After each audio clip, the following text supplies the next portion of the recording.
আজকে আবার চলে আসলাম আরেকটি নতুন ভিডিও নিয়ে। সকাল থেকে দুপুর পর্যন্ত যা যা করব তাই আজকে শেয়ার করব এই ভিডিওতে। আশা করি আপনাদের কাছে ভালো লাগবে। ভালো লাগলে অবশ্যই লাইক কমেন্ট করতে কিন্তু ভুলবেন না। আপনাদের মতামত কমেন্টে অবশ্যই জানাবেন। ভালো হলেও জানাবেন, মন্দ হলেও জানাবেন। আমাকে তো বুঝতে হবে এখানে ভুল ত্রুটি আছে কিনা। অবশ্যই কমেন্টে জানাবেন আপনারা। আসসালামু আলাইকুম। শিল্পী ডেইলি ব্লগে আমি শিল্পী, আপনাকে স্বাগতম।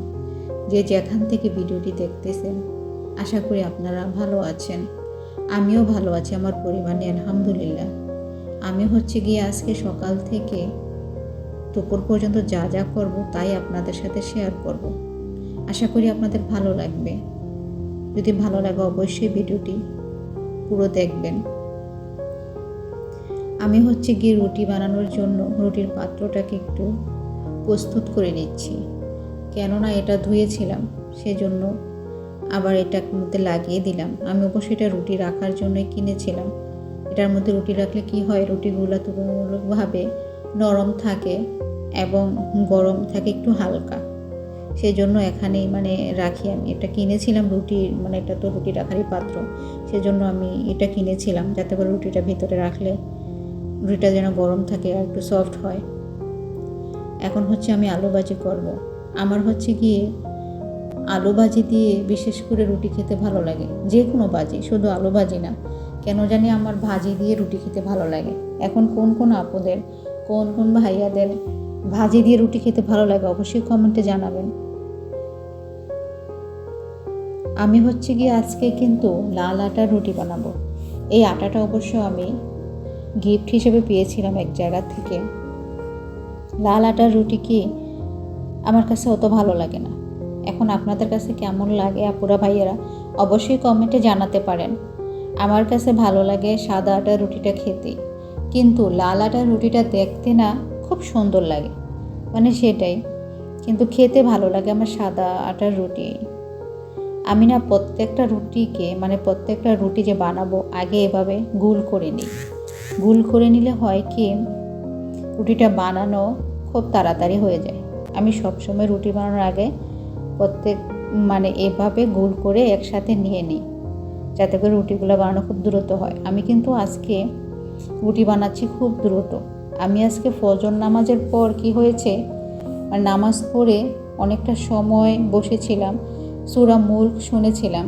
সূরা মুলক শুনলে কি হয়, আমার খুব ভালো লাগে। মনটা অনেক খারাপ, সেই জন্য ভাবছি আজকে সূরা মুলক শুনবো। সূরা মুলক শুনছি, তাও আবার একবার না, দুইবার সূরা মুলক শুনছি। শোনার পর কি হয়েছে, আমার এমন ঘুম আসছে, আমি ঘুমিয়ে পড়েছিলাম। ঘুমিয়ে পড়ছি, তখন উঠে দেখি যে 8:40 বেজে গেছে এমন। তো আমি তো অবাক যে সকালের নাস্তা কখন বানাবো। তো সেই জন্য আমার সকালের নাস্তা বানানো মোটামুটি দেরি হয়ে গেছে। আমি কিন্তু একদিকে রুটি আরেকদিকে ভাজি এভাবে করতেছি। খুব একটা তাড়াহুড়ার কাজ না, আমি অত করতে পারি না, কিন্তু এখন চেষ্টা করি। এখন মোটামুটি হয়ে গেছে, এখন পারি। এই যে আমার রুটিগুলো বানানো সম্পূর্ণ কমপ্লিট। আজকে কিন্তু একটু বেশি বানিয়েছি রুটি। আজকে আটাগুলো শেষ করে দিলাম। এই আটার রুটিটা অনেকবার খেয়েছি, আজকে শেষ করে দিলাম। এখন গিয়ে ছাদে আসছি, দুপুরে রান্না বান্না করবো, সেজন্য ছাদে আসলাম। ছাদে আসছি পুঁই শাক নিতে। আমার ছাদে কিন্তু পুঁই শাক আছে, যারা আগের ভিডিওগুলো দেখেছে তারা জানে। আমার ছাদের মধ্যে কিছু কিছু সবজি আমি লাগিয়েছি, সেটা দিয়ে রান্না বান্না করি। আবার দেখা যাচ্ছে আমার নিচেও সবজি আছে, আমার 2 জায়গায় সবজি আছে আলহামদুলিল্লাহ। এখন দুপুরে রান্না শুরু করলাম। ছাদের গাছ থেকে তো পুঁই শাক আনলাম, সেটা তো দেখলেনি। আমি জানি না আজকের ভিডিও কে কে দেখবে, অবশ্য দেখবে কি না দেখবে একান্ত যার যার ব্যক্তিগত বিষয়। সেই বিষয়ের কথা বলে আমি বলবো না, সেটা একান্ত যার যার ইচ্ছে সেটাই বলা যায়। আমি আজকে রান্না করব পুঁই শাক দিয়ে ইলিশ মাছ। পুঁই শাক দিয়ে ইলিশ মাছ রান্না করব। পুঁই শাক, ইলিশ মাছ আর গিয়ে আলু, এভাবে রান্না করব। আপনারা কে কে খেয়েছেন এভাবে? পুঁই শাক দিয়ে কি কখনো ইলিশ মাছ দিয়ে খেয়েছেন? অবশ্য আমি কখনো খাইনি, আমার বাবার বাড়িতে কখনো খাইনি। এখানে এসে দেখি পুঁই শাক দিয়ে ইলিশ মাছ খায়, সেজন্য তাদের থেকে দেখে দেখে আমারও ভালো লেগেছে। আমিও বাজার থেকে একটা ইলিশ মাছ কিনেছি। ইলিশ মাছটা হঠাৎ করে অনেক দাম বেড়ে গেছে, মানে ছোট ইলিশের তুলনায় আমি খেয়াল করলাম বড় ইলিশগুলোর দামে কম, কিন্তু ছোট ইলিশগুলো অনেক বেশি বেড়ে গেছে। এটা আমাদের বাজারে হয়ে গেছে কিনা জানি না, একটু জানাবেন প্লিজ। এটা অবশ্য আমার জানার খুব দরকার, আসলে আমাদের আবদুল্লাপুরে এটা হয়েছে কিনা। হঠাৎ করে দেখা যাচ্ছে বড় ইলিশ যে আমরা 2200 টাকা দিয়ে কিনছি, মানে বিশেষ করে 1 কেজি 2200 টাকা ওনারা দাম বলেছিল, সেম একই আছে, কিন্তু অথচ ছোটো ইলিশগুলো যেগুলো 700 800 মানে এরকম দিয়ে কিনছি, সেগুলো হয়ে গেছে 1200 1300 এমন।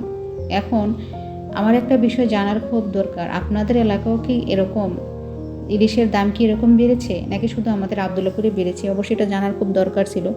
আপনারা যদি জেনে থাকেন, যদি কেউ ইলিশ মাছ কিনেন, অবশ্য বাজারে গিয়ে যদি দেখেন এরকম দাম কেউ আছে, একটু কম একটু জানাবেন কমেন্টে, জানলে খুব ভালো লাগবে। বিশেষ করে আমার এটা জানার খুব দরকার।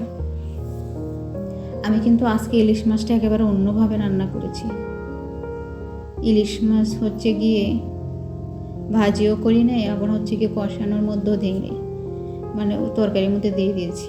ইলিশ মাছ এমন একটা মাছ, এটা যেভাবে খুশি খাওয়া যায়, এটা না তো মানে সমস্যা হয় না, খাওয়া যায়।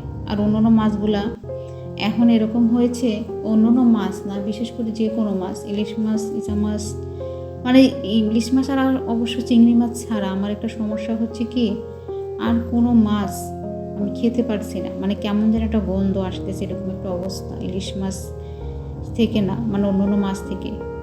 অবশ্যই এখন খেয়াল করেছে কি, আমি যে মাছগুলো কাটতেছি না, মাছ আমি কাটতেছি, মাছ কাটার সময় যে গন্ধটা আসতেছে, খাবারের সময় সেম গন্ধটা আসতেছে।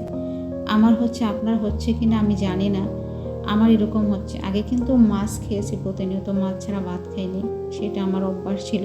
কিন্তু এখন ইদানিং মাছগুলো আমার কাটতে হয়, এজন্য কি না আমি বুঝতে পারতেছি না। মাছ মাংস যাই হোক, আমি যখন এগুলো কাটি তখন যে মাছের কিংবা মুরগির যে একটা গন্ধ আসে না, মানে সেটাই যখন খাবার খেতে যাই ওই মানে ওই গন্ধটাই সবসময় আসতে থাকে। আমি আর মাছ খেতে পারি না অত। তারপরে মাছ ছাড়া তো আর ভাত খাওয়া যায় না, চেষ্টা করি যে আমি যেভাবে মানে খেতে পারি সেভাবে রান্না করার জন্য। তো আজকে না এটা হচ্ছে গিয়ে আমার একটা পছন্দের খাবার। আজকে আমি ভেবেছিলাম, আমি বিশেষ করে এই জন্য ইলিশ মাছটা এনেছি, শুধু একটা ইলিশ মাছ এনেছি যে পুঁই শাক দিয়ে রান্না করবো এই জন্য। তো আজকে অবশ্য পুঁই শাক দিয়ে রান্না করার উদ্দেশ্যে ইলিশ মাছটা কিনা, না হয় না কিনতাম না, কেন এত দাম দিয়ে ইলিশ মাছ খাওয়া তো জরুরি মনে করতেছি না। এটাও তো দেখা যাচ্ছে এমনিতেই চুলকানি, সেজন্য এটাকে এড়িয়ে চলাই ভালো। বিশেষ করে আমারও ইদানিং ভীষণ চুলকায়, দেখা যাচ্ছে ইলিশ মাছ এই চিংড়ি মাছ, আজকে অবশ্য দোনোটাই মানে চুলকানি জনিত খাবার, দোনোটাই মানে খাচ্ছি, মানে রান্না করতেছি, এটাই তো খাবো। অবশ্য এতটাই ভালো লেগেছিল, এটা তো খাবারের পর ভিডিওর ভয়েস দিচ্ছি দোনোটাই। আমি না অনেক দিন যাবৎ হচ্ছে গিয়ে করলা খাচ্ছি না। বিশেষ করে আমার যে কোনো সবজি, দেখা যাচ্ছে আমি রেগুলার কোনো সবজি কোনো মাছ খেতে পারি না। একাধারে 20 দিন 25 দিন সব মানে 1 সপ্তাহ যে একটা সবজি খাবো, একটা মাছ খাবো, আমার না এটা হয়ে ওঠে না। আমার বিভিন্ন ধরনের মাছ খেতে হবে, একাধারে একই রকম সবজি একই রকম মাছ আমার খেতে ভালো লাগে না। সেদিক থেকে আমার মনে হয়েছে আমি না অনেক দিন যাবৎ করলা খাচ্ছি না। তো বাজারে গিয়েছি, বাজারে দেখি ওই যে বড় সাইজের যে উস্তাটা আছে না, সেটা করলা তো দেখছি না। মানে আমি ভাবছি, যারা অবশ্য আমার আগের ভিডিও দেখেছে, আমার কিন্তু একটা উস্তা গাছ আছে, যেটা হচ্ছে কি একটু বড় সাইজের একটা উস্তা, মানে করলা না। তো আমি সেখান থেকে খেয়েছি, তখন দেখা যাচ্ছে আমি তো আমার বাড়িতে মোটামুটি আছে, আমার আর ওটার আগ্রহ হচ্ছে না যেটা কিনবো। তো খুঁজছিলাম, তারপর দেখি হ্যাঁ আমি পেয়ে গেছি করলা। আমার না অনেকটা খুশি লেগেছিলো যে আমি এটা খুঁজছিলাম, পেয়ে গেলাম। তো করলা নিয়ে আসছি বাজার থেকে, এনেছি চিংড়ি মাছ দিয়ে রান্না করতেছি। মানে আমার এটা এতটাই খেতে মন চেয়েছিল, বিশেষ করে আজকে দুইটাই আমার পছন্দের খাবার, দুইটাই খুব মন চেয়েছিল খাওয়ার জন্য, যে পুঁই শাক দিয়ে ইলিশ মাছ রান্না করব আর হচ্ছে কি চিংড়ি মাছ দিয়ে করলা। সেজন্য দুইটাই খুব পছন্দের খাবার হয়ে গেছে আমার জন্য। এখনও যারা ভিডিওর মধ্যে আছেন আপুরা ভাইয়ারা, আমি জানি না কে কে আছেন নাকি চলে গেছেন, যারা আছেন তাদের জন্য আসলে মন থেকে অনেক অনেক দোয়া। আপনাদের আল্লাহ পাক ভীষণভাবে ভালো রাখো। অবশ্য কার কার সমস্যা আছে, সমস্যা ছাড়া তো আমরা মানুষ থাকি না, সমস্যা নিয়েই তো আমাদের বাঁচতে হয়।